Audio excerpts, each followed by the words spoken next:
Aħna se nkomplu nkunu tarka għall-isfidi li qed jiffaċċjaw in-nies. Saħaq dan il-Prim Ministru mexxej tal-Partit Laburista Robert Abela quddiem folla sabiħa ta' nies li nġabru għall-attività politika f'Witilajn. Fid-diskors tiegħu Dr. Abela tkellem dwar gvern li qalbu qiegħda fil-post it-tajjeb favur in-nies u spjega kif ir-realtà ta' pajjiżna 11-il sena ilu kienet totalment differenti. Fil-fatt bil-kontra ta' żmien fejn Malta kienet titmexxa minn amministrazzjonijiet nazzjonalisti b'riżultat li l-pajjiż staġna. Illum għall-ewwel darba fl-istorja l-ekonomija ta' pajjiżna laħqet l-aqwa livelli u qed jiġi reġistrat rekord fil-ġid nazzjonali. Illum għall-ewwel darba fl-istorja ta' pajjiżna il-ġid nazzjonali qabeż il-medja ta' żona euro għall-ewwel darba fl-istorja ta' pajjiżna. Ifisser dan illi ġejna mal-aqwa fid-dinja. Daqstant aħna rnexxielna nittrasformaw l-ekonomija ta' dan il-pajjiż. Dr. Abela tenna li dan kollu sar minkejja ċirkustanzi u sfidi bla preċedent u b'oppożizzjoni li tipprova tfixkel. Però saħaq li meta jkollok poplu li huwa warajk xejn ma jfixklek li taħdem bis-saħħa għal pajjiżek. Minkejja li kellna oppożizzjoni li ħlift fi xkil u ħsara m'għamlitx. Imma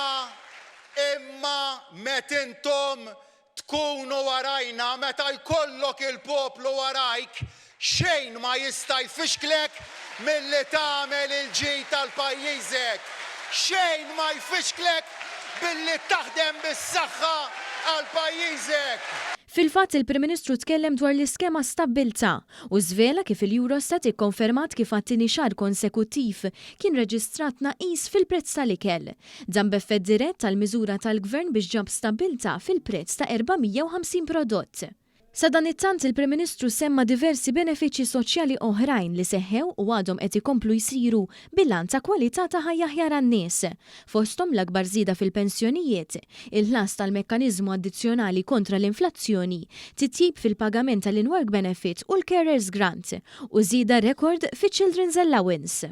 Żidna b'mod rekord iċ-Children's Allowance ukoll. Issa xahar ieħor dawk minnkom illi għandhom it-tfal tagħhom illi se jkomplu jistudjaw lilin mill-et obbligatorja se nkunu qegħdin nagħtuhom pagament ieħor ta' 500 euro.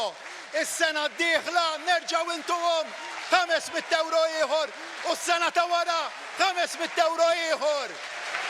Il-Prim Ministru Robert Abela tenna wkoll il-bidla ġibi riski, però sostna li l-Partit Laburista ma jibżax mill-bidliet u hawnhekk aċċenna riforma taż-żewġ terzi brabta mal-ħatra tal-President ta' Repubblika u li tħażmet għall-ewwel darba fil-vot favur Miriam Spiteri de Bono bħala 11 il-President ta' pajjiżna.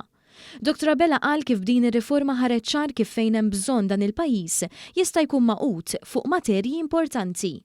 Il-Prim Ministru fakkar fil-ġurnata tant sabiħa u taqda nazzjonali tal-ħamis li għadda fil-ġurament tal-ħatra tal-eċċellenza tagħha Miriam Spiteri de Bono u għaddeskrivija bħala mara retta u ġenwina li qalba wkoll qiegħda fil-post it-tajjeb.